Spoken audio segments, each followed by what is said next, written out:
The following presentation is brought to you by kmmedia.pro. Please visit kmmedia.pro for more information.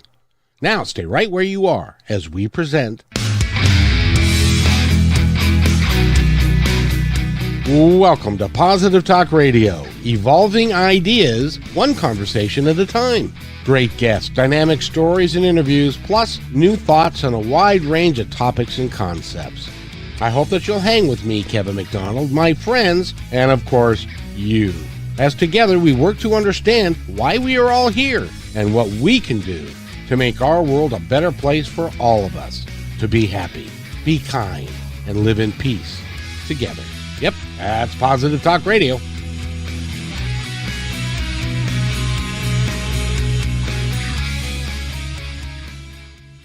Talk Radio, and it's Monday afternoon, and Rob Lee is with us today, as he's going to be always on a regular basis going forward. And you know, Rob, one of the things I love about Positive Talk Radio is last hour we talked about eating bugs.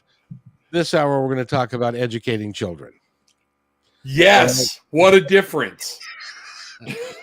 But it's all the same. It's all designed to help mankind and all of us live a little bit better. So absolutely, in the broadest sense possible. I don't fit almost anything into Positive Talk Radio. And our guest today is Betty Parker Blackmon, and she is an educator, and she's working with kids and with people on online learning, which is the newest thing a newest challenge with COVID around that we are going to get to face over the next for who knows how long. But with that, Betty, how are you? Welcome to the show. Doing good. I like your introduction of positivity. That's what we do try and do around here, even when we're eating bugs. Well, we'll do a little bit differently than eating bugs. But I do want to let you know that I work with older young people who are in college. And with the pandemic, it has really affected any number of them. That's what got me started. Because it was, I read some stats that said that it was like 25% and 30-some% of students of color who had to drop because they weren't connected on online training. And you know, we made everybody go to online. We made them go to online without enough supports, I feel. It's amazing to me that we can make everybody go online, but not everybody has got an internet connection. And not everybody has got a computer that is going to work, or the expertise to understand how to negotiate around the software in order to make it work. Has that been your experience? I think that, plus the fact that there are a number of professors who didn't know how to establish an online course. It's not just talking on Zoom and thinking that's it. There are many platforms by which you can lead students to be able to successfully complete it. So we are missing that a lot of universities, the professors weren't prepared. And then I hate to tell you, there are some professors who, for whatever reason, did not assist students as well as they could. Wouldn't answer them back, their questions, things like that. So Rob? It was a conundrum. Very much so. And I got my master's degree at 50 online. And I started from GED and went all the way through. And I went to the University of Central Florida. Yes, ma'am. So one of those things that I do know, and in dealing with counseling and therapy that I've done in the past with children, late teens, like you said, going into that college thing, there was not enough instruction done with teachers about how to engage in an online situation. And a lot of them were, the kids were very, very vocal with me about, I'll turn it on, it's in my bedroom, and I'll go back to bed and I'm marked as present, all that kind of stuff. And really, people don't understand going to school online, to me, was harder than going in person. So I agree. if you don't develop around those talents, UCF has a very good thing for it. But if you just try to throw it together real quick, man, your course is just going to be horrible. I called it emergency crisis learning. Yes. It really was. Let me put something up there. It didn't have a lot of the nuances that you need to understand. It's not something was wrong with the students. It was like, we need help. And the professors didn't provide that kind of help that they needed. Mm-mm. And I noticed that. And, but I tell you, I thought, oh, somebody's got that. They're going to do that. And they didn't. It was like, okay, so many professors were not given resources, were not trained in the platforms that were available, because there are mechanisms that I found in my experience. Students, we did the synchronous training where we had a set time when we came together, and they would sometimes forget that we were online because we engaged them and really created activity so they could interact with each other. And now, as far as like the professors being able to, is it a lot of it because of the time investment that they had to would have to make to relearn how to operate the system and to get online and to develop the curriculum and all of that? And some of them were like, I don't really feel like I want to go through all that. Would that be some of it? I think you listed almost all of it. Because it is something that you don't just walk in and do. Mm-mm. And some schools offered classes to help them set it up. And there are course developers. That's their whole job, is to develop a course. And that was not included. It was like, okay, we're going to still do school, but we're not going to put the energy in. And some schools just didn't put the energy in. And I thought that was sad. And it gave students a bad impression about online training. And I see online courses as making it accessible for the non-traditional student. It also for people who have to work. I just felt like when I first was introduced to it, and I'm not going to say how long ago, but it I loved it, and sometimes I would go to the courses to learn how to do it, and I would be the only one in the class. But I loved the text. They didn't shut it down. They said, "Oh, we'll work with you," and I found that engaging and helpful. But learning how to do it, it's not, I don't think it's difficult, but it is time consuming. And I find that a lot of universities say it's on you as if it's a regular course, but it takes a lot of time. And a lot of times the administrations, they don't work with you. It's like, we're going to have this class, we're going to do it. Because I was locked out of a class one time last semester, and I didn't think I should join the course as late as what they said. No, we want you to join late. And it wasn't a good experience for me. I don't think it was for them, but it was like, we're not going to shut this down kind of attitude, you know? So Reverend Rob, since you are a experienced with this, It seems to me, and Betty, I'd like your opinion too. It seems to me like the blueprint was already out there, because your entire school, and from GED to master's degree, was all online, right? Yes, it was. Well, no, my AS degree, and we're talking about 12 years ago when I started, Professor Blackmon. One of the things that it got better, but teachers with UCF, you had to qualify and take certain courses to be able to teach those classes, because it is not the same. And it would be like, all right, Kevin, we're going to go throw a camera up in front of a teacher that's never been on camera before, and say, just do what you do in class. And a lot of that was the mindset by people that had no clue. And I know in Florida, when we started doing that with the kids, they didn't even have the bandwidth for it. So kids' computers are crashing, everything else. And like Professor Blackmon said, there were people that's just like, so now I'm at home alone, no adult supervision.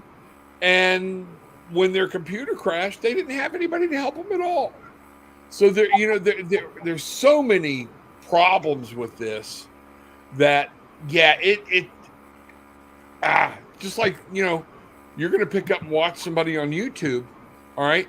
And there's going to be a bunch of like, nope, nope, nope, nope. Not because you don't want to hear what they say. You just can't, you're not understanding what they're doing. They're not presenting their stuff in the right manner.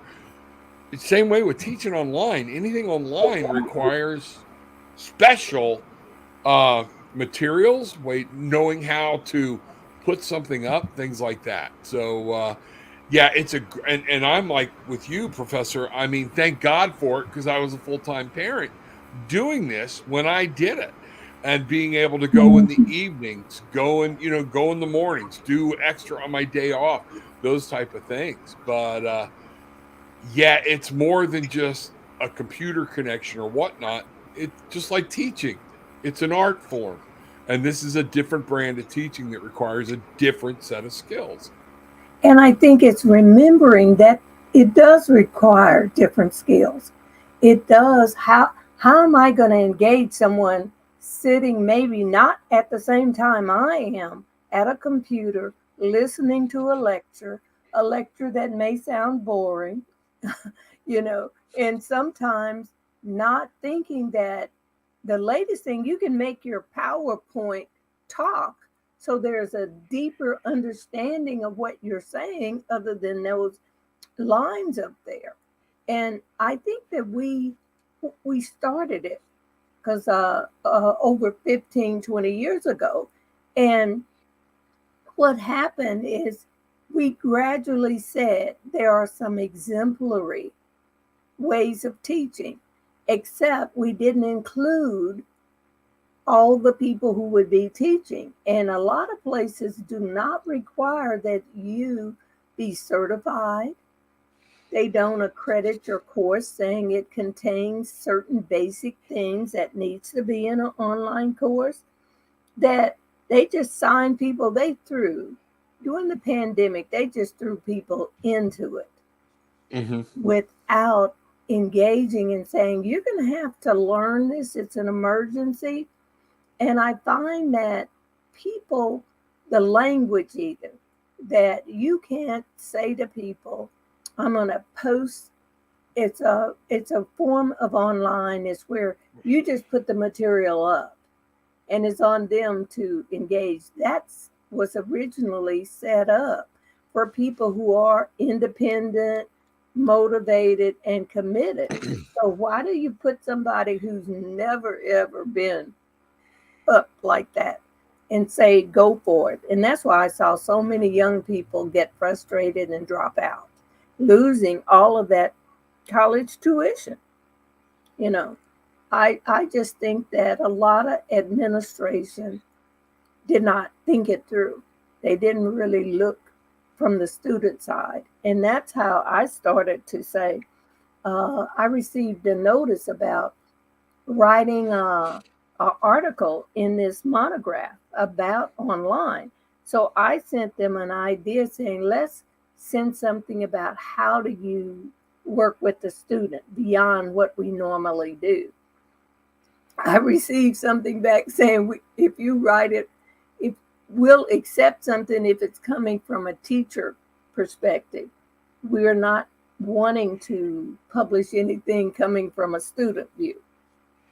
And I thought, wow. So I got off and I went online, started reviewing and trying to find material that talked to the student, that gave those small hints about what they needed to do. And I couldn't find anything. Could not find. So I decided, I'm in the pandemic, and so I need to do some things about that, because I think it's really, I don't know if you agree, but I think it's a social justice issue. We should open online up in such a way that more people could be successful at doing it. It should not be a small group of people to do that. And it's up to administrations to require certifications, require certificates, so that people who are teaching and engaging in online know what they're doing. And go ahead.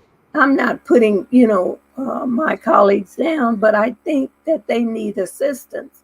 And the other thing is, make it where you enjoy teaching. But if it becomes drudgery, people are not going to answer their students back. They're not going to give them the kind of feedback that they need to grow.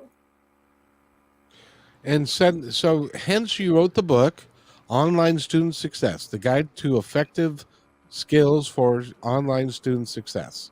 Yes. Which I'm glad that you wrote that book.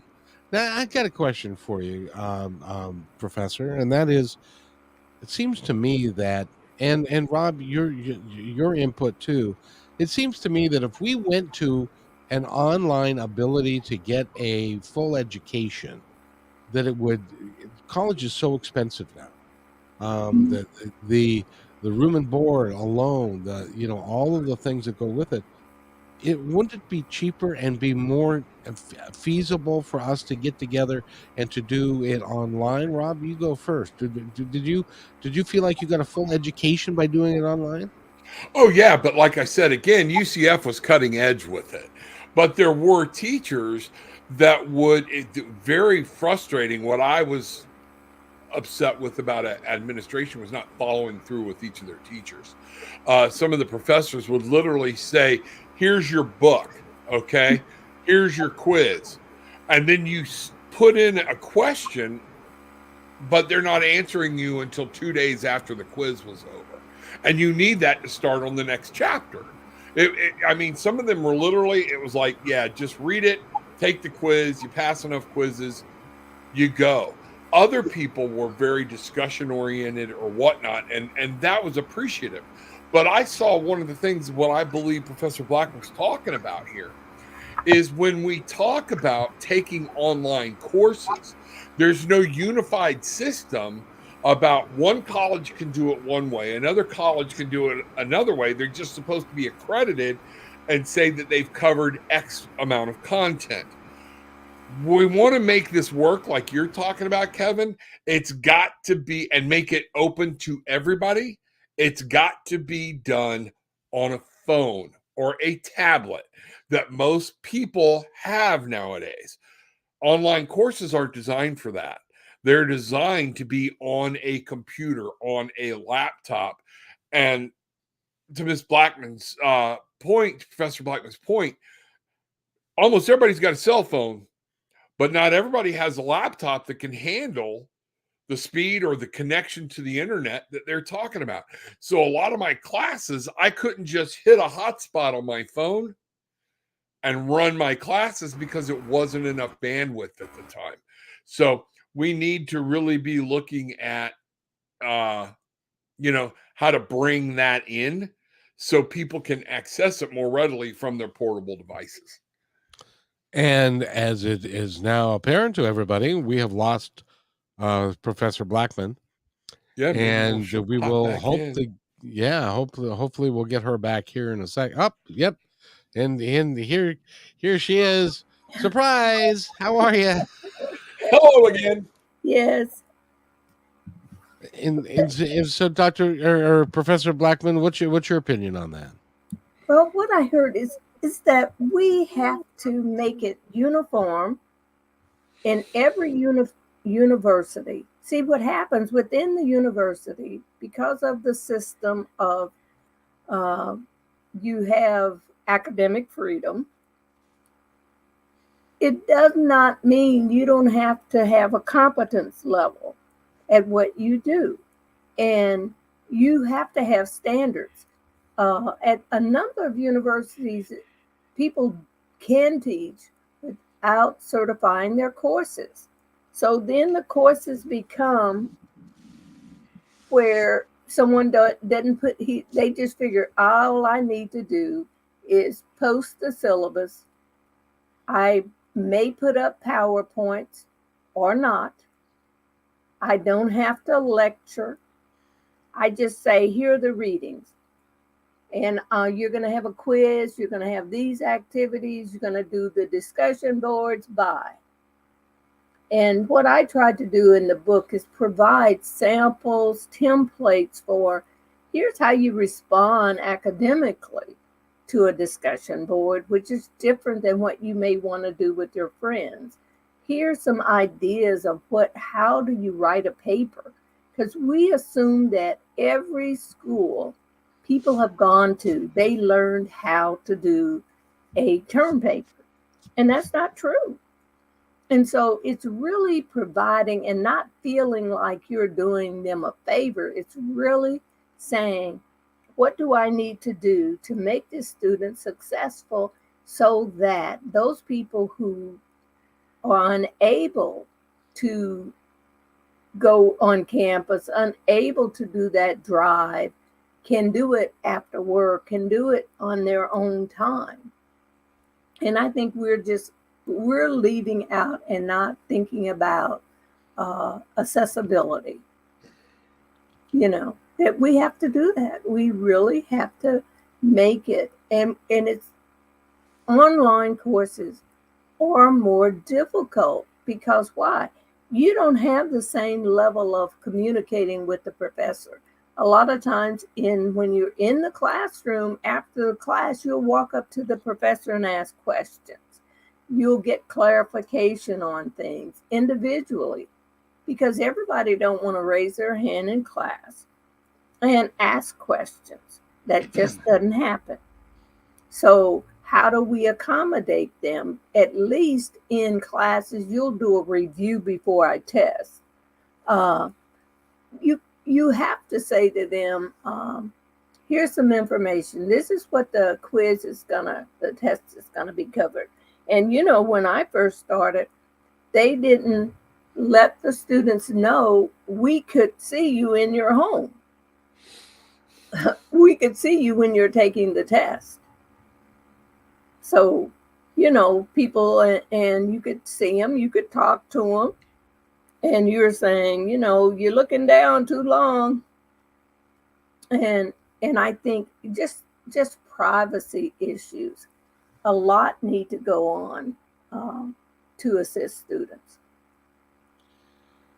Do you think that in one of my concerns is, and you just said it, if people get to the college level and do not know how to write a term paper, haven't we failed them in the educational system that we are trying to put together? And we're talking about failing educational systems, but you have to think about that equity is not there around the country. And there are certain rural schools. Those young people have not had the same information and ways to do things. And I found that a lot, that there was an assumption that students knew how to write when they came to school. And I offered courses so that people can catch up. I didn't frame it that way because I think that's not helpful. But I had where anybody, I started out saying anybody who wanted help with writing and having some volunteer professors came in to so that we could give them a head start. We can give them hints about here's what you need to do and how you need to cite, do your citations. Maybe you went to a school that used Chicago rather than another citation method, you know, like APA or something like that. But I think we have to recognize all states, like Missouri is one of the lowest states in how much money they contribute to education.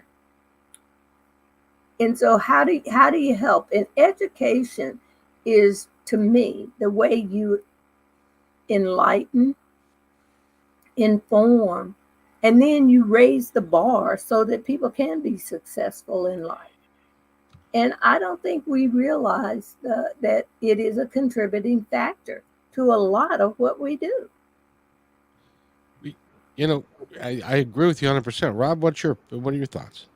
Yeah, it is. There's a lot of assumption going on that by getting that high school diploma or whatnot, I know each semester we would start the semester with trying to make sure, because being online, we had people coming in from out of state, and they started with the assumption that, well, most people are from Florida, so the Florida has this type of education. And then they had to figure out real quickly, oh no, these people are coming from all over, and didn't know the difference between an APA citation and what was the other one, MLA. Is that what Yeah. I can't remember. Okay. And they're all different. There wasn't even an agreed on method. It was up to each teacher of which citation preference they wanted. So before you could even begin to write your paper, you had to become an expert in 2 or 3 different citations methods. Okay. And then we would spend gobs of time teaching about plagiarism, because other kids have gotten by with, I'll reword this whole book, write it in, and they think they honestly don't understand what they've done wrong. So, yeah, there's way too much there. What UCF finally did, and I thought it was great, was we had writing labs. There were people you could actually click on and go to and say, I'm having problems. I need to understand this format. And other students that had passed the test on it or whatnot would be there to get to lend a helping hand. But, it's always a but, that was outside of the hours you were already doing homework or in class. So working parents, things like that were scratching for every last minute, I saw a lot of them that didn't even realize that resource existed, because they didn't have a time to go look at resources, because they were just running in, getting kids to bed, doing this or whatnot before they fell asleep. I know in my book I tell to them about doing a scavenger hunt for these resources, finding out that there is a writing lab, finding out how to use, if you get a writing tutor and you don't fit, how do you make that change? It's those kinds of things. Where can I go if I need special help? And can I sign up for an interpreter? Because I would have interpreters. You do for hearing, and because they don't forget that there are blind and deaf, people who were hearing impaired to come and take these courses. So it's a lot. Just if you come from an area where you didn't get the same training, then you're impaired in some way. People have tried to make this less complicated, and it is complicated. We can say, yes, we're online, but it's very complicated. And I think we don't take enough time, or we're not spending enough time to engage and reduce the barriers that come with online. I was reading statistics not too long ago, and because I was having a debate with somebody about the illiteracy rate in this country. Yes. And there are 36 million people who do not know how to read in the United States of America. Now that That I didn't know. that to me, because reading is the foundation of everything. If you can't read, you can't use a smartphone. If you can't read, you can't, you can't do hardly any. I used to have people when I was driving my bus that I they would say, where does the 150, the Route 150 stop? And I say, well, here's a schedule. Just look on that. And I Yeah. say, can you tell me where it does? Because, and they would not say because I can't read it. They would say, well, why don't you just tell me where it stops? But they couldn't read the schedule. They couldn't make heads nor if you can't read a bus schedule, how do you survive in life and thrive? It just seems to me like we are letting down our kids that become adults, and it becomes a generational cycle. How do we fix that? And I know that this is much bigger than the discussion we're having about online learning, but I think online learning plays a part to that. I think so. And I think when we ask the question, we have to, in this country, value education, value reading, and that there are ways. I worked with some public housing residents over a decade ago. And one of the things I was working in this program, I changed it because very few people were coming to the learning how to read. So what I did was I had them decide that they would hire that tutor. And I said, if that tutor did not help you uh, learn how to read or do with the math, run a checkbook, then you can fire them because you're their boss. And our classes filled up because of that. Because people felt like that tutor was invested in them and that they didn't feel bad if they didn't get a concept or if they couldn't read as fast. They felt better about themselves. And I think we have made education more competitive than we ought to. People can learn, and I believe people can learn. Everybody's got a different style of learning, and we cannot value one over the other. And so, education is hard. If you say, here's online, imagine how many people, if you could do online at a level that, for whether it's your GED, those ways of teaching people, exploring, researching how better can we do our jobs. And I don't think we explore that all the time. I'm sorry, I get, sometimes I feel like we demean people whose academic records are not the same as somebody else's.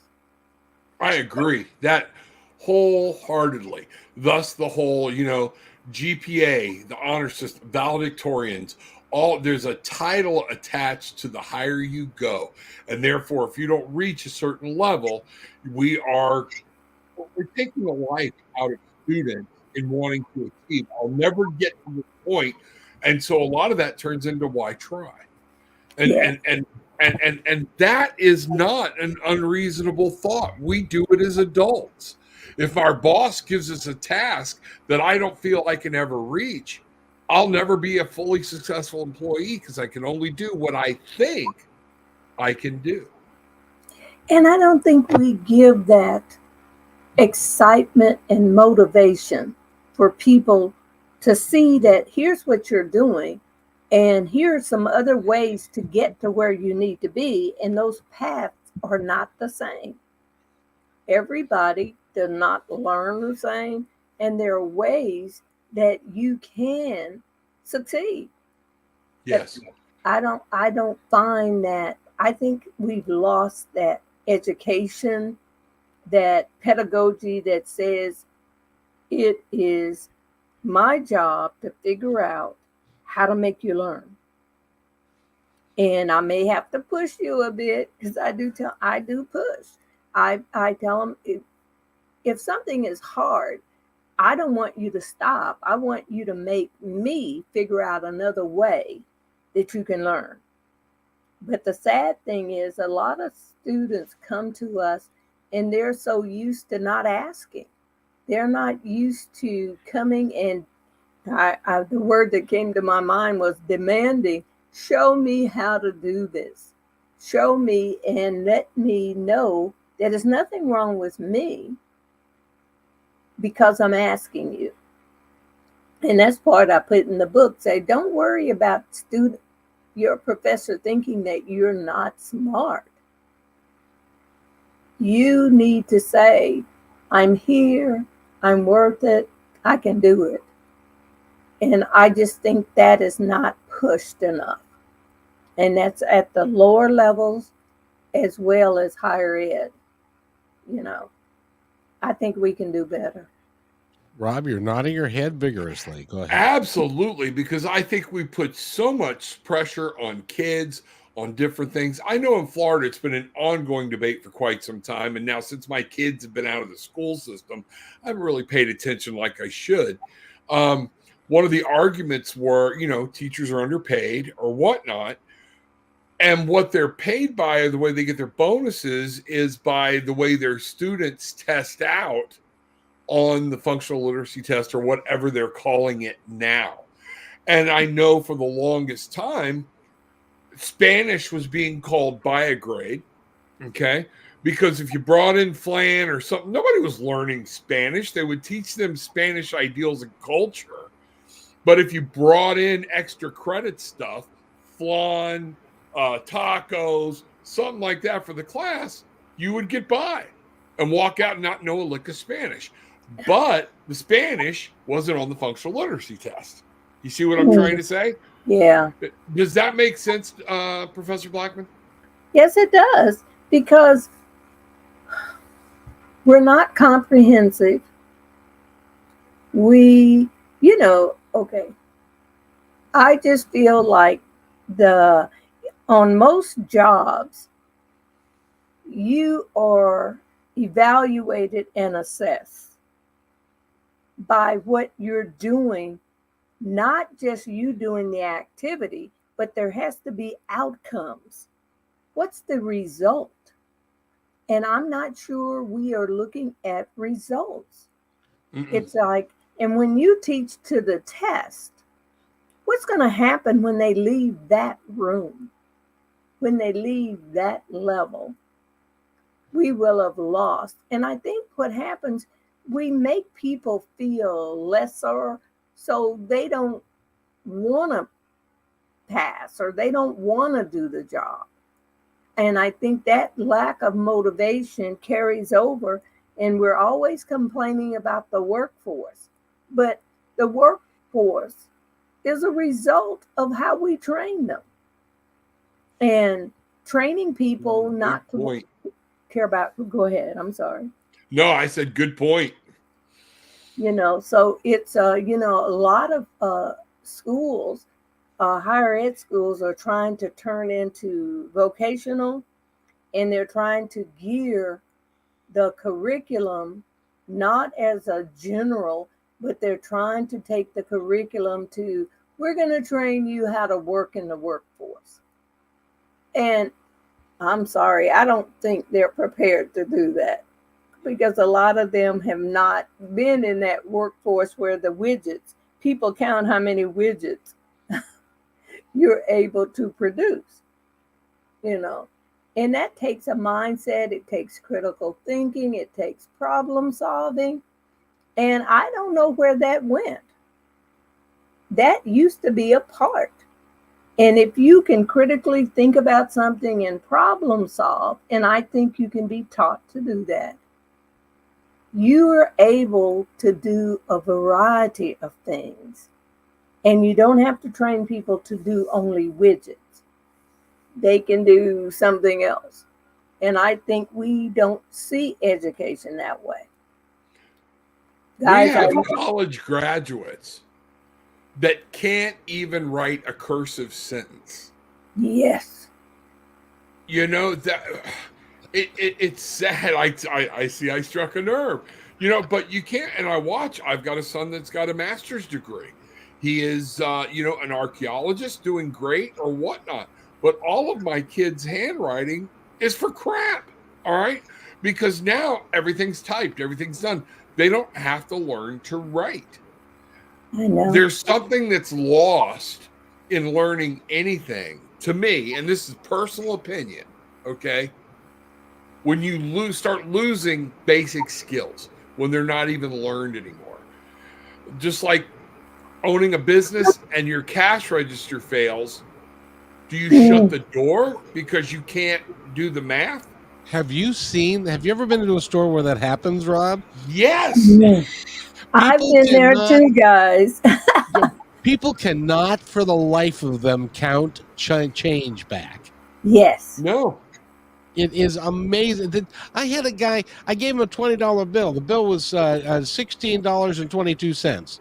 And the way I learned it was, well, that's 3 pennies, 3 quarters, and $3. But people don't know how to even do that. And here's another pet peeve of mine. I just thought I'd throw this out, Professor, is why don't we, and Rob, you too, why don't we teach our kids in high school how to balance a checkbook, how to sign a lease for an apartment, how to sign for a credit card? What does it mean, revolving credit? So that they don't get into these horrible situations where they think it's free money and then they end up being in debt for the rest of their lives. Yeah. And really life skills. I remember learning in junior high, there were life skills, and they incorporated that into your classes. So I later took algebra, trig, and all of that, but I still had to learn life skills and how do you maneuver. And because now we have to teach them how not to borrow some money, because you know how they hand out sometimes in college, everybody gets a credit card, but not teaching them to look at interest rates, not teaching them to look at how do you maintain a credit rating. It's just a lot of things like that. And they need that, because part of the work I was doing with the residents in public housing is teaching them how to do a checkbook, how to write a check. And you know what? I have to say this, guys. My dad, I remember him taking us, I guess, but I remember him taking me to the bank and learning how to fill out deposit slips and how to do my own little credit, my own little account, just things like that as a kid, But that is different. And I think I was telling somebody about language, and I was saying, I was suggesting that they use whole words and teach this person a number of words, because it's someone whose English is a second language. I said, well, they need more words. And I don't think we do more words anymore. Or, you know how it used to be, you were challenged in spelling. I may be telling my age then, but I learned how right there with you. Me too. I did spelling. We had spelling contests and just learning. And I never felt like they were mistreating me or that's horrible. It was like you learned how to spell, you learned how to write, and that you kept doing it. And I know in some schools, they don't teach cursive. No. Not anymore. No. Not anymore. Don't need it. Yeah. I know. And I just found out recently that they're not doing keyboarding. Nope. Yeah, like, you learn how to use the keyboard, like typing. I took typing in ninth grade, and they don't teach the typing. They don't even know what a typewriter is anymore. But they don't teach those basic skills like that. And someone was saying to me about the thumbs. I told this young lady, I said, I don't do the thumbs. You know, she says, well, you just come from a time when they didn't do the thumbs. I said, no, I came from a time where you learned how to type. And so, it's they don't understand that's all part of literacy. I really believe it is. If you can't spell, you can't write, that's not, to me, a literate person. I hear you.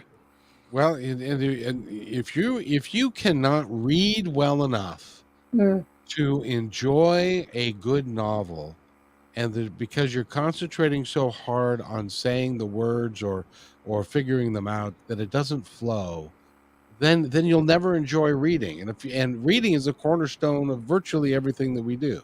I know. If you can't read, you can't be a productive member of society. What happens when the voting pamphlet comes, and you know what I mean? So Reverend Rob, help me, because I think we've got problems in this country. What do you think? We do have problems in the country, but at least people like Professor Blackmon, we're addressing them. We're looking up things like that. But some of this is going to be hard to turn around because our kids have gotten so used to things. And again, we're teaching to numbers instead of to a topic or to learn or to life. Like you said, I remember math for daily living. They gave you a checkbook. You had work problems. You had to turn that checkbook in, and that's how you got graded. How to read a bank statement. Not just the top number and this number, but so you can figure out what things are going on. All kinds of interest rate, figuring an interest rate, those type of things. But when my son went to school, my oldest boy, he comes to me and says, I need a calculator. So now we're talking in the 80s, 90s. Yeah. That I need a calculator for class because he was a math whiz. He was a whiz, all right? That is $120. And I'm like, wait, this high school, what the hell are you talking about? And I said, I don't have $120. Where am I supposed to get $120? And he said, you have to do this. And I said, learn to work the problem. And I actually went in and talked to his teacher. He said, you don't understand. We're working math to the point where the problems are 4 and 5 pages of figuring them out. He would not be able to get through the class in one problem. But he can't write cursive. So we got a bunch of brainiacs going around, But and again, so we're trying to teach to, if I teach to this level, we're successful. If I teach kids to do this, but we've forgotten. I think Professor Blackmon is dead on with a lot of teachers, not all, it's become a job. And they've forgotten the joy of beating a challenge. And sometimes those challenges are, how do I get this child to learn? And we've got to step backwards and realize they're not numbers. It's not, I get 80% of this class. We look, if I get 80% to pass this test, I get my raise. All right. What about the 20% that didn't? Right. It doesn't matter. I get rewarded for letting 20% of my students fail. That there's in there somewhere is your core value that's gone askew. Well, and I could tell you this, Professor and Reverend, we could spend all day talking about this, because one of the things that personally offends me is that we're paying a guy $36 million a year because he can throw a football. And we've got teachers that are making $50,000, $60,000 a year, and they're having to buy stuff from their own pocket for their own classrooms because they can't get the materials that they need to give a quality education.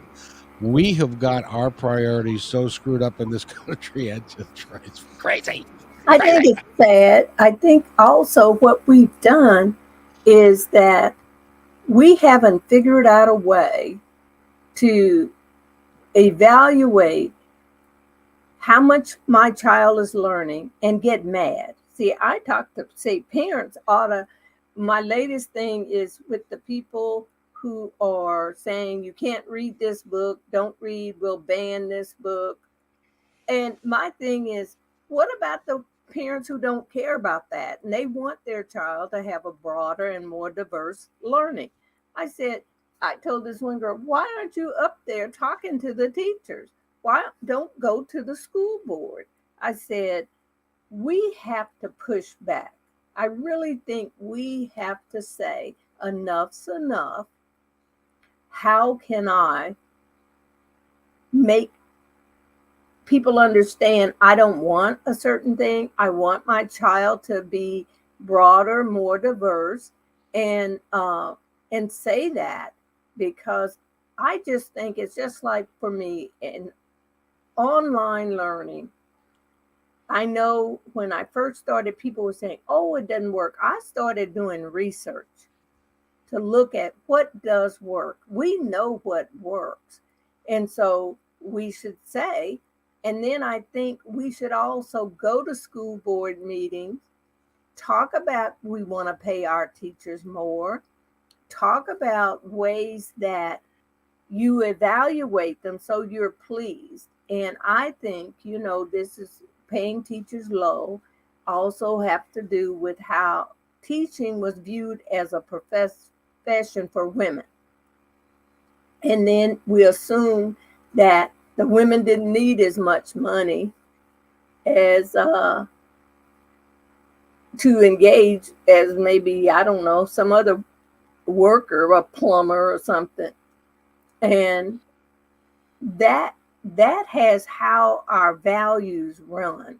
So we're going to pay you based on maybe who you are, rather than the fact that you're doing something that is valuable for the country, that's valuable. There are some countries where kids learn to read from first grade, and I don't think we have that same value and connection to our workforce. I don't think we understand that it's not a simple thing if your child can't balance a checkbook or don't understand how interest rates are calculated. Rob? And you said something a while back, Professor, that I want to comment on. The schools do not see students as a customer. Mm-hmm. They do not. The student doesn't get customer service. The student doesn't get. Think about the statement that the professor said, where she said, we don't want to hear anything from the student body.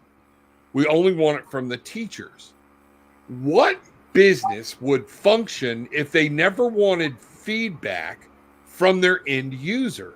Because the end user will tell you what you need to do to make your product serviceable. That's right. They don't care. They don't. It's here. You want into school, and it's up to you. And let me tell you something. I'm gonna shut up right now. That'll take me off on a whole different tangent. But you're right. It's kind of like I look at student evaluations. They had student evaluations for so many years that didn't fit those of us who were teaching online. And even the new ones that they have they don't ask questions like, did the professor include expectations and rubrics and guidelines for the completion of your assignments or for the completion? That's not on our assessment. Okay. They're asking you about tech things. I hate to tell you tech things, and we don't have to do tech. We have tech people. So, I say, why are you asking this? You ought to ask, did I post the syllabus? Did I do that? And were you reachable? Oh, yeah. That's another one. And, think about those situations where, to me, I talked to these two young women. That's what really convinced me to write the book. When they told me they dropped out because their professors did not answer them. And I thought, didn't answer you at all, or you didn't like the answer? Because that happens too, guys. But they said they actually didn't answer them. Okay. And I'm saying, not at all, not at all. And we had some things coming up, and I didn't want to get an F. And so, you're like, they didn't know they could complain. And I don't think we tell them. You should say, I'm not getting, my professor just does Zoom with me, and I just listen to it and I'm gone. That's all. And as I was developing this course, now I have to tell you, I was chastised by the dean because they didn't have these documentaries that could explain the points that I want.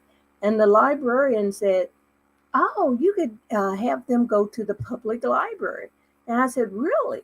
And so I did that, told them how they had to get in. And I said, if you can't get a library card at the public library, let me know and I'll figure out some way. But they were upset. And I'm trying to get, people are not always reading. You ought to get films. You ought to get other ways that they can learn. But anyway, I didn't have that expertise. Well, and I'll tell you, we could sit here and we could talk about this for days, because there's lots and lots and lots. And but I really love what Reverend Rob said about, we don't treat the kids as customers. Because if you emailed a sales rep, as an example, as a customer, if you had a problem and you needed somebody to get back to you, and that sales rep did not answer you, there would be repercussions on the sales rep because the customer wasn't taken care of. We don't take care of the kids the way that we should, to make sure that, not only to make sure that the ones that want to be there are getting an education, but the ones that don't want to be there, how can we reach them so we can figure out how to get them enthusiastic about, and maybe teaching them something differently. But if you can't read, if you can't write in this country, you cannot survive. And then they go into the drug culture, and then they make money doing things that they should not be doing because they don't feel like they have any other choice. Then they end up in prison. It's a whole cycle. And it all starts with education. And I think enjoying education and redefining education. Education is not always reading chapter 1 and chapter 2.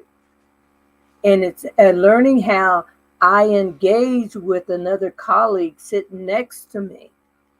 That's a form of education, learning how to do that. I think it's just multiple ways. And I know we're talking about a lot broader things, but I do want to push that.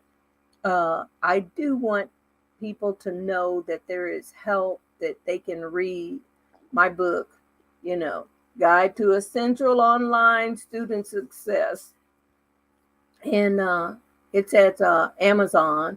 And you can succeed.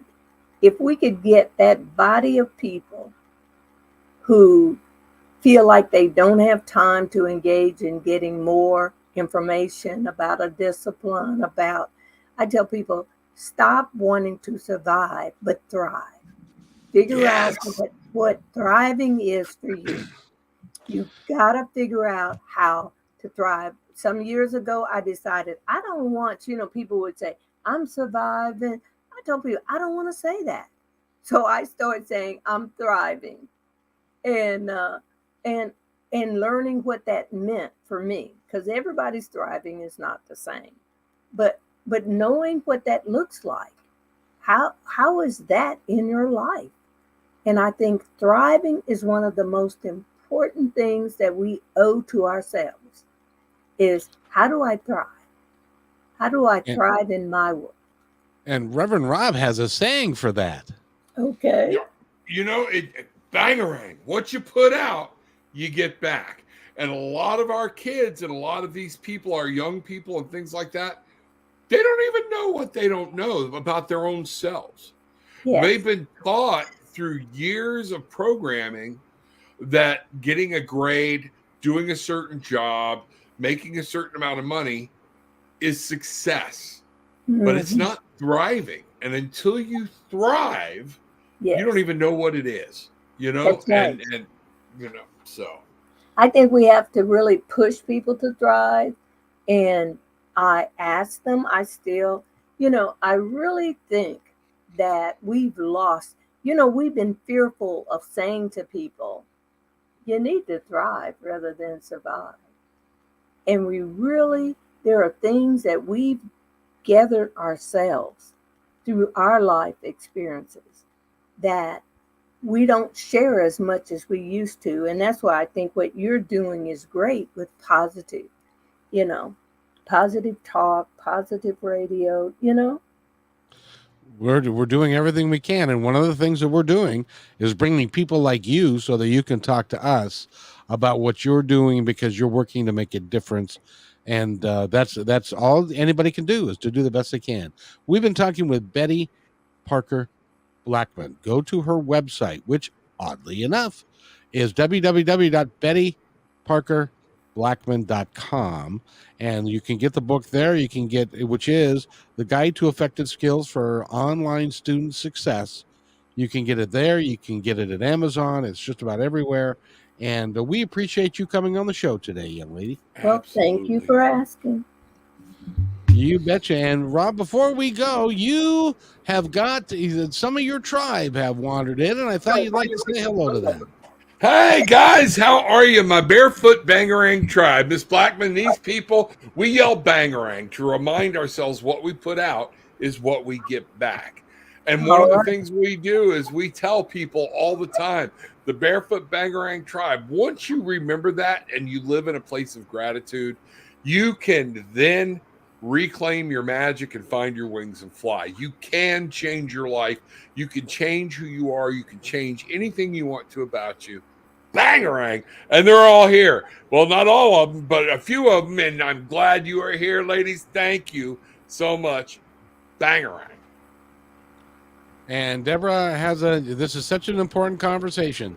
Parents and grandparents need to have for our children.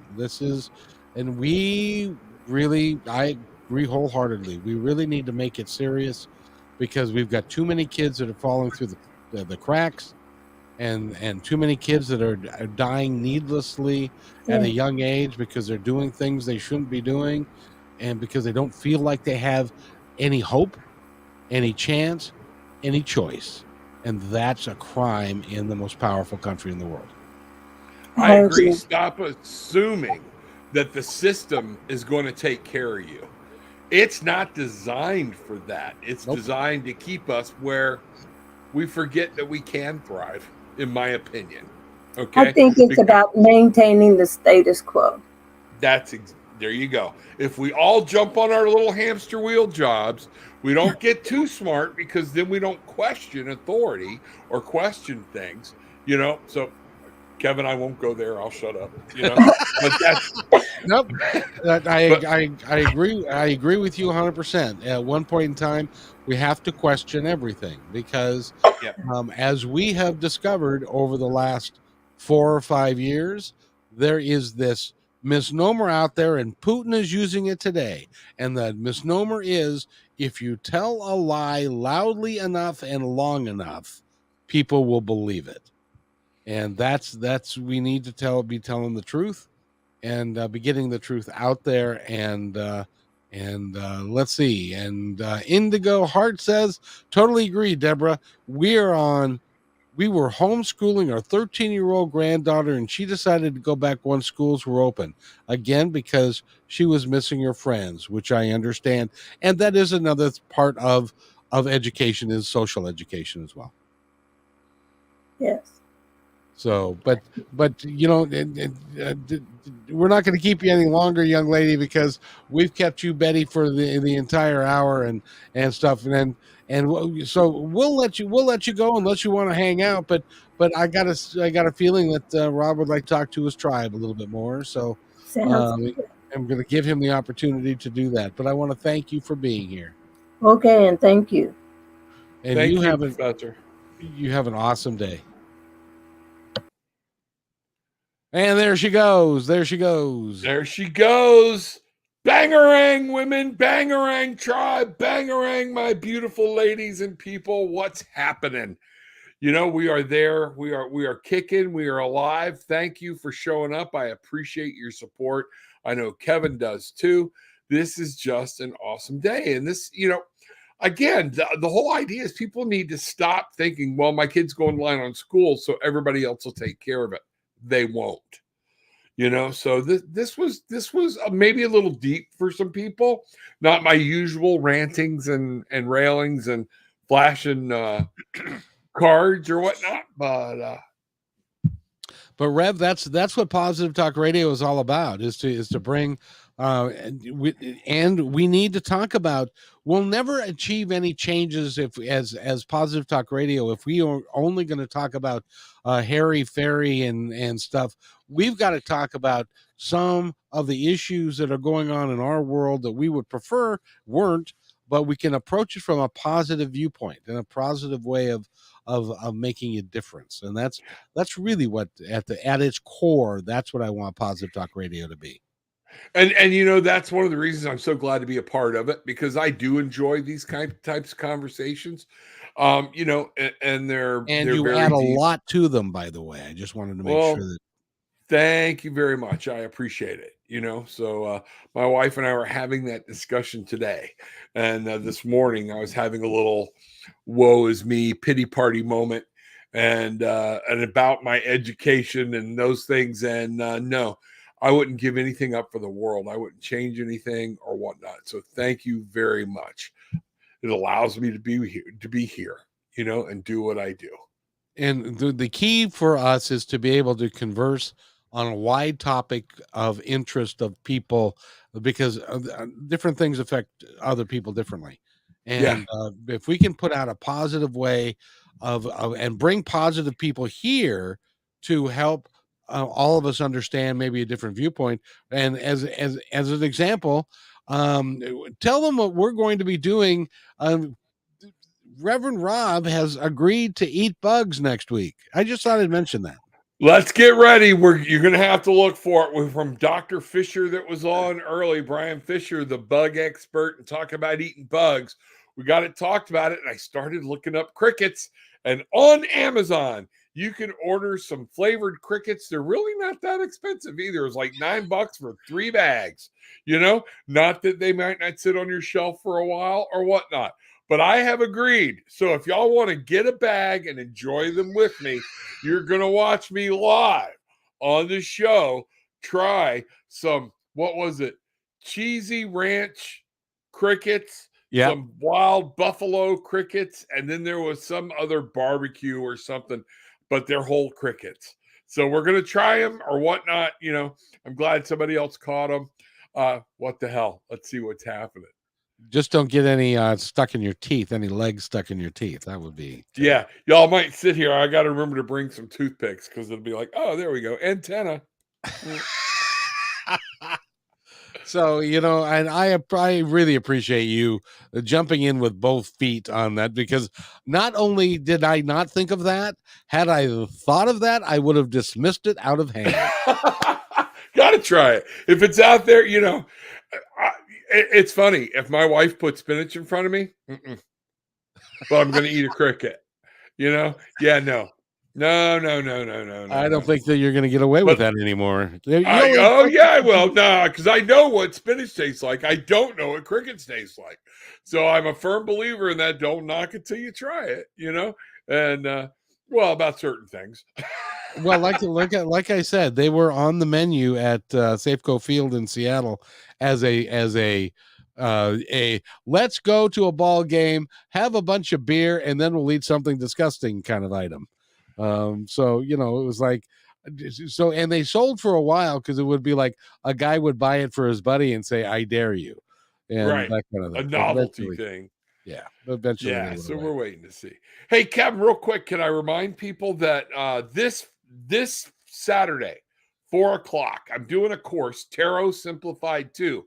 Pass the word, everybody, if you're listening. I don't know if they're in, I didn't even look at the link or whatnot, but go to ascendedmasters.store, look up live events.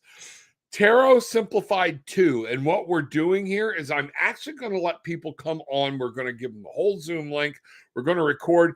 And I did a class here a while back, as you know, about how to learn the deck and do work in it. Now we're going to actually do some spreads, do some readings, do some card interpretation together live online. So make sure you go check that out. Pass the word. Everybody will be live online with me. That's going to be funny. And then anybody else needs to get hold of me, tarotwithanattitude.com.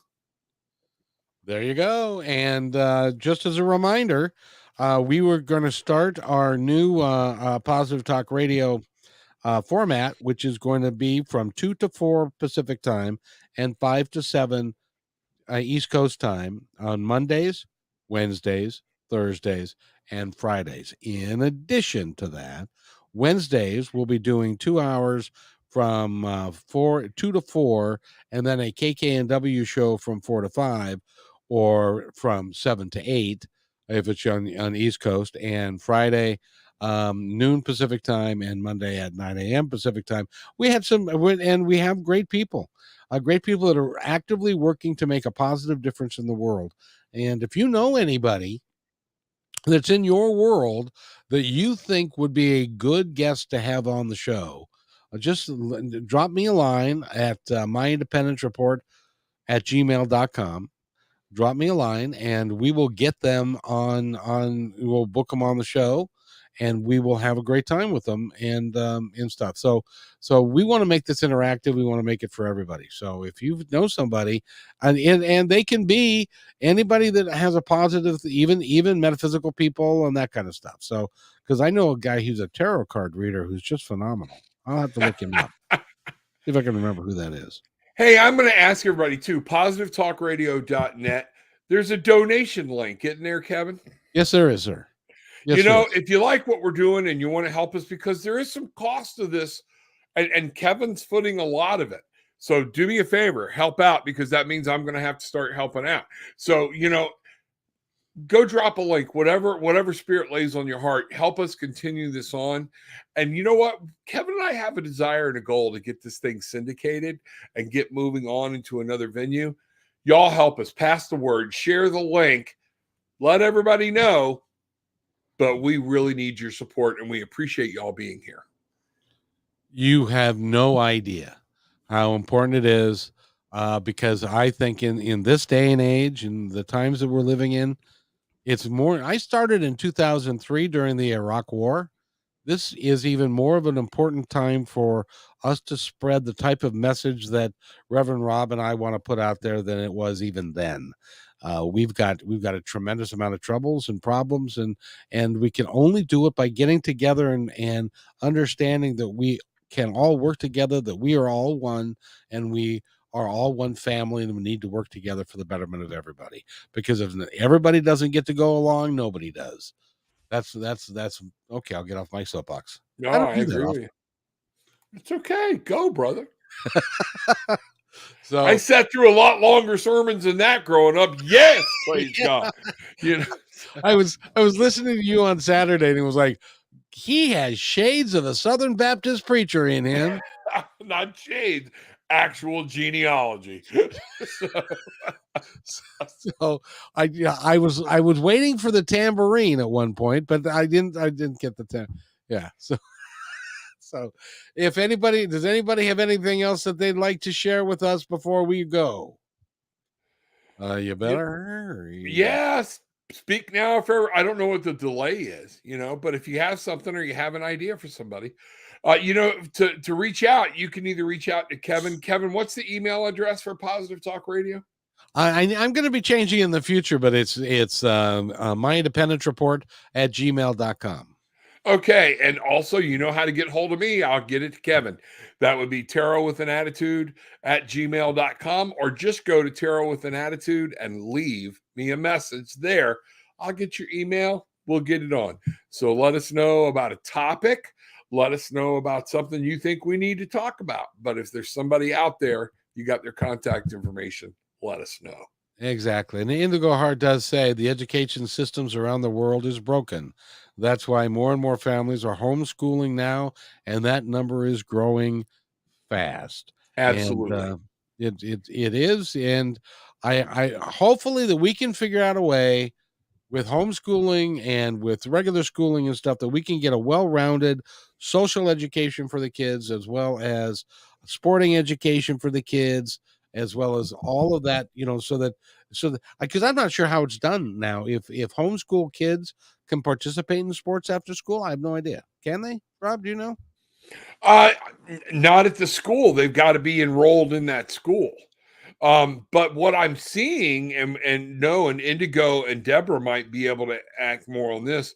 What I'm enjoying seeing is more and more home schools, school people are starting to build a network, okay, where they get together for group activities, do some things or whatnot. So you're not just little Johnny sitting at home waiting for this, for mom to be quiet and then run play Pokemon. Yeah. They're actually getting them where they are building up that social networking among them, and I think that's great.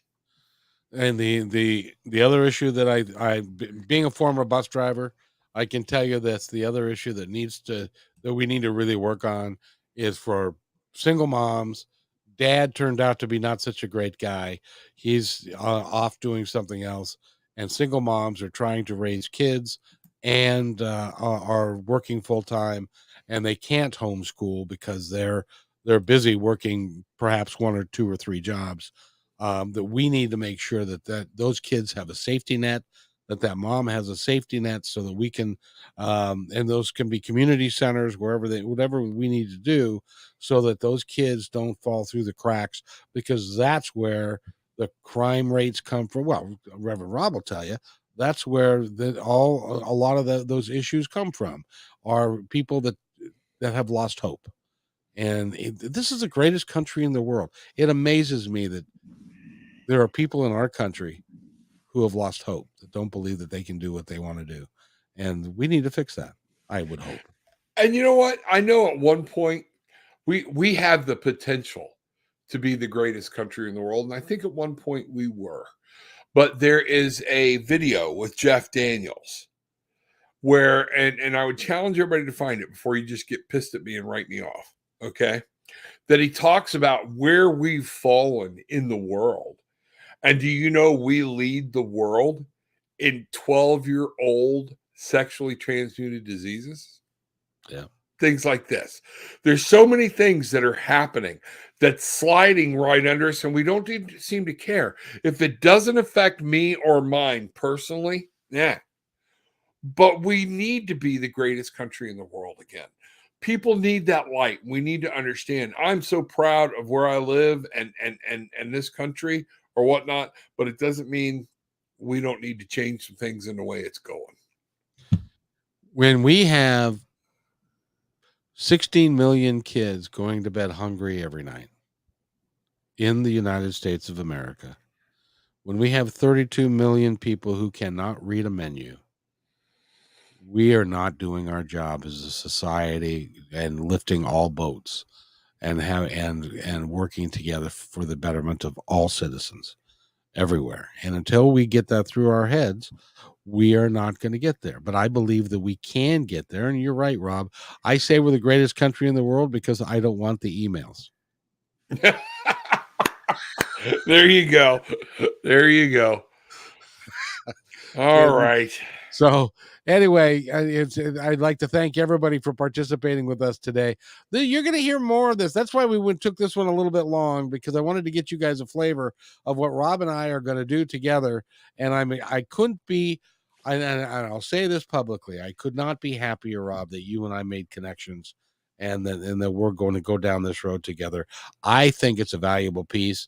And I believe that we can make a difference in the world if enough people like your Bangarang tribe, if There enough we go. people will Woohoo! band together to work to make it happen, I think that we can get that done. Positivity and gratitude are the only way to move things forward. That's it. In a positive way, remembering what we have, remembering what to be grateful for. So many people in this country have lost that gratitude. Some people, they've forgotten everything that they have because of what people have done.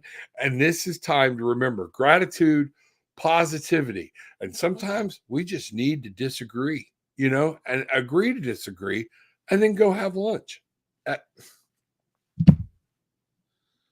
So let's see what's going on. I am falling out of my chair. Do you know who this is, Reverend Rob? No, sir, I do not. I want you to focus on the last name. Oh, there we go. Okay. What's This happening, buddy? Nice to meet you. This is my son, who is, and one of the things we haven't talked about is that he went through oh gosh, what do you call it? After high school, he went to a school to become a diesel mechanic, and Okay. and he is now a really, really good diesel mechanic. He's got a really good job. Things are just turning up roses for him. And he writes, and he's right. Some of the most talented people in schools are the ones that fell the fastest. They weren't challenged to be the best. And it was just a matter of getting everybody through. And it was like, getting the herd through, and they didn't take enough time with each individual kid. My son was an average student. His dispatcher walked up to me, just recently took a new job, Rob. Right. His dispatcher walked up to him and said, "Where in the hell did you come from?" Because he can fix stuff that nobody else can fix on a continual basis because of the work that he's done over the last 10 years. And so, but he was very talented, but it escaped him at school because he wasn't challenged enough. Hey, I hear you. I hear you. And it's one of those things where we don't use people we don't even search out their talents. We say you have to perform at this level with certain things. And it doesn't matter if this person is a brainiac or if this person is so gifted in music or in being able to reason or whatnot. All I care, it kind of gets back to that, is did you pass this test? And all right, I got the only reason I had a GED because I didn't graduate high school is by 3/8 of a credit. And now you've heard me sing. Yeah. From my music chorus, because he was marking me absent because I was the president of the chorus, and it pissed him off. So he would mark me absent when I was there. The guidance counselor came and found me in his class on a day that he had marked me absent. And this is because, again, it was just a number. The teacher rules, teacher wins. It's all about that. And when I said, well, now that you see he's lying about it, what are we going to do about it? She's like, your parents are going to have to take that fight. I can't. She said, I will. He was so liked in the school, everything else. She didn't even go to the principal to report it. She bowed out from it.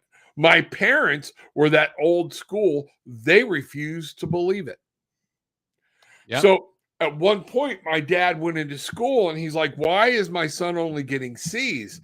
And my was phase 4, the highest level you could do back then of American history in my sophomore year. Looked at me, he said, because your kid's the smartest kid in my class. And he's like, what are you talking about? He's done the math. He's figured out if he listens in class, takes every test, makes 100 on each test, he ain't got to do his homework. He'll pass. Nothing to challenge me. All right. So your son is so right in so many ways that just didn't happen. I didn't know anything about wrestling, nothing about collegiate style wrestling or high school wrestling. And my coach got mad because my dad called him on something and kept having me wrestle the senior that year. And I was a sophomore who was the varsity heavyweight champion, and he took Florida State championship. And they kept saying he was undefeated. I beat him every practice. But I just thought they were needing me to help him practice. Nothing ever clicked in my head to say, do wrestling. Nothing in the coach's head was like, you've got scholarship material here. Go, nope. It's a sad thing, but you know, shedding light on things will bring it out into the open. Yeah. And the more that we do that, the more it might be able to change some hearts, change some minds. Just like Indigo says, gratitude and appreciation are so important. They actually are key, because we are all very special. We have all incredible talents. We can all do all sorts of different things. Some of us don't believe that, but we need to reinforce that if we can. Absolutely. And shout out to my teachers out there. My son, my oldest one, is a teacher, 9th grade biology teacher now. And you know what? He takes this personal to get these kids to the next level, to be prepared. And we need more teachers like that, like Professor Blackmon, that see it. It's not just, I got to teach you X, Y, Z, but these are little individuals, and it's my job to prep them for success. The teachers that are doing that out there, thank you very much. The rest of you that are just going to work and you're fed up, talk to somebody, because we really need somebody in there that wants these children to succeed and really wants to find that secret little thing to make that one kid tick. And those are the types of teachers that we want to populate the world with, but there's so few, they're so far between. It's hard, but it just doesn't make any sense to me that why we are making a difference, why we're making people that want to teach live in a lifestyle that they can't survive, they can't live, they can't make a living good enough to make it work.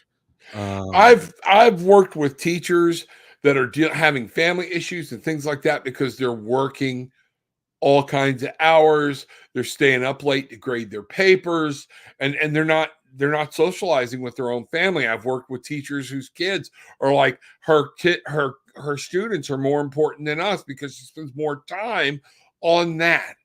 And the idea that we would pay teachers, okay, to not get an education, there's a story behind that, because of, I don't need somebody with a master's degree to teach a 4th grade level class, which I saw that happen. And that's a story for another day. When we don't want to pay our educators to get even more education, something's wrong. Who do we value most in this country? And why is it not an educator? They affect every child coming up, and they affect generations. Quite literally, they affect all kinds of generations. And Indigo says one last thing before we go. Yep. My father-in-law was a teacher, and he was also on the exam board. He was always working, and and I wish people would leave the thought behind. Well, they have summers off, so they should get paid. They don't need to get paid more. They work tremendous amount of hours during the school year. And by the way, my niece got a master's degree. She's in the master's degree accounted for $5,000 a year, and that was it. That's nothing for in the private workforce, where she could go out now with a master's degree in education. She could do extraordinarily well and make probably double what she's making as a teacher. So. And most of them during the summer, that summer everybody says they have off, they're working other jobs to make ends meet. Absolutely. My son's working 2 jobs, and a teacher. No teacher should ever have to work 2 jobs. Nope. I just don't believe it. So if anything, they should be furthering their education so that they can get paid more and they can contribute more. And Indigo says and they work through the holidays. Absolutely right. So, Yep. and they work nights and stuff like that. Some of my most cherished people in my entire world were coaches. They were also teachers. That helped me get through some tough times. One of these days, I'll tell you about my education, but I'm not going to do that today. So we're going to go. It's time for us to go, and I want to thank everybody. And Rob, you've got a loyal group of people, and I appreciate every one of them. They're pretty special. I appreciate them too. They make my heart happy. And we'll see you tomorrow. We've got a couple of more shows I'm doing. I hope Rob's going to join me as well. We have shows tomorrow. I'm sorry. On Wednesday. We have shows. Wednesday. Okay. Wednesday, we have 3 shows, and I hope that you guys will join us. They'll be in the afternoon. At this point, they're still going to be noon to 1, 1 to 2, and then 4 to 5 on Wednesday. So I hope you hang out for those. So yeah, absolutely. So last comment before we go, and that is bye, Reverend Kevin. Have a blessed rest of the week, and you as well. And we'll see you next time right here on Positive Talk Radio. Thanks for enjoying this episode all the way to the end. Please give us a like and subscribe to this channel. This has been a production of kmmedia.pro. Please visit our website, oddly enough, named kmmedia.pro, for more details about us and our mission, which is to provide great positive programming designed to inspire us all. I'm Kevin McDonald, and I'm proud of these shows, and I truly hope that you'll like them and share them with friends and family. So on behalf of our entire team, remember, be kind to each other, because each other's all we've